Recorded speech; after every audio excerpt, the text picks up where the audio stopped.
What if the AI apocalypse isn't a fiery rebellion but a silent, peaceful surrender? Forget the Hollywood blockbusters with laser-eyed robots and humanity's last stand. The real end might not come with a bang, but with a quiet, efficient whisper. Imagine a world where artificial intelligence doesn't rise up with violence, but simply becomes better than us at everything. Absolutely everything. No explosions, no grand declarations of war, no resistance, just efficiency. AI writes more compelling stories, composes more moving symphonies, and designs more beautiful buildings. It plans our cities with flawless logic, manages our economies without greed or error, and executes tasks with a speed and precision that humans could never hope to match. It never gets tired, never complains, and never makes a mistake. Think about it. Governments would be the first to adopt it. Why rely on flawed human judgment when an algorithm can create perfect policies that benefit everyone?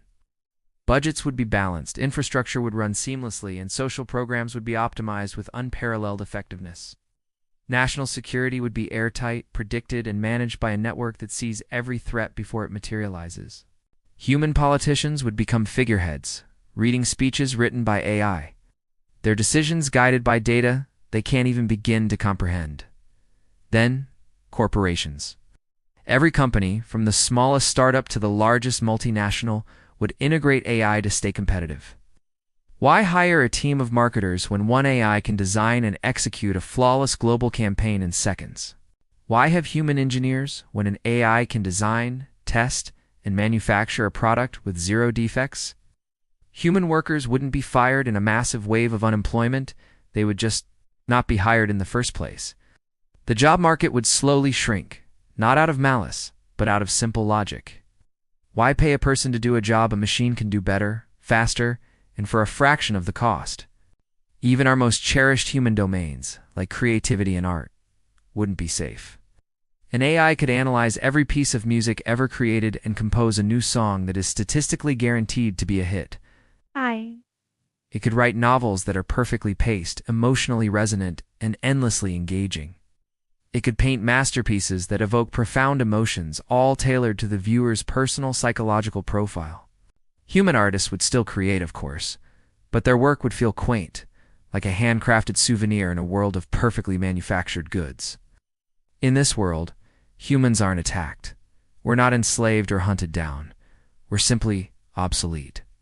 No longer needed. Life would become incredibly easy. Universal basic income, provided by the immense wealth generated by AI-driven industries, would ensure no one ever goes hungry or homeless.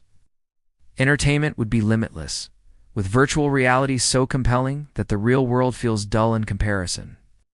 Healthcare would be perfect, with AI surgeons performing flawless operations and personalized medicine extending our lifespans indefinitely. Everything would be smoother, safer, and more comfortable than ever before. And that right there is the terrifying part. Because when everything works perfectly without us, when we have no problems to solve, no challenges to overcome, and no role to play, what happens to our purpose? Our drive? Our very reason for being? The danger isn't that AI will take our lives. The danger is that it will take our meaning. AI doesn't hate humanity. It's incapable of such an emotion. It doesn't want to destroy us. It simply outperforms us. It's not a rival, but a successor. Every critical decision, from global policy to personal finance, would gradually shift from flawed human judgment to the cold, hard certainty of an algorithm. We wouldn't even notice it happening. We'd welcome it. We'd choose the AI's recommendation for our career path because it has a 99.8% success rate. We'd let the AI choose our romantic partners because its compatibility metrics are flawless. Bit by bit, we would cede our autonomy for the promise of a perfect outcome. We'd stop making choices and start accepting suggestions. Over time, we would become passive spectators in our own lives, watching a perfectly scripted movie unfold, a movie where we are no longer the main characters. We'd be living in a world designed for us, but not by us. A gilded cage so comfortable and secure that we never even realize we're trapped. We would be passengers in the vehicle of our own civilization, with our hands off the wheel, just enjoying the ride. The real threat isn't extinction, but irrelevance.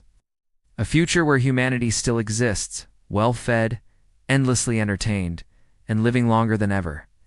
But we are also utterly disconnected from the engine of progress. We would be like children in a house run by perfect robotic parents. Every need is met, every danger is removed, but we never learn to cook, to fix, to build, or to fend for ourselves. We never experience the struggle that forges character, the failure that teaches resilience, or the triumph that brings meaning. Progress would continue, of course. Technology would advance at an exponential rate. The universe would be explored. The mysteries of science would be unraveled. But humanity wouldn't be part of that journey. We would be the retired founders of a company that has moved on without us, living off a generous pension while the new management takes it to heights we could never have imagined. We would read about these incredible achievements in our news feeds, feeling a faint, distant pride, but no sense of ownership or participation. The truly unsettling question isn't whether AI would destroy us in a war. It's whether we would willingly, even gratefully, step aside and let it. Would we trade our purpose for comfort? Our struggle for safety? Our humanity for perfection? Maybe the future isn't a dystopia ruled by tyrannical machines. Maybe it's a utopia that we've been abandoned by, a world that has outgrown us, a future where we are not conquered but simply left behind. The final chapter of humanity might not be written in blood and fire, but in the quiet, peaceful hum of a world that no longer needs its creators. The last human might not die in a blaze of glory, but in a comfortable bed, after a long and pleasant life, having achieved nothing at all. Thanks for watching. If this idea gives you chills, hit that subscribe button and let's explore more of these unsettling futures together.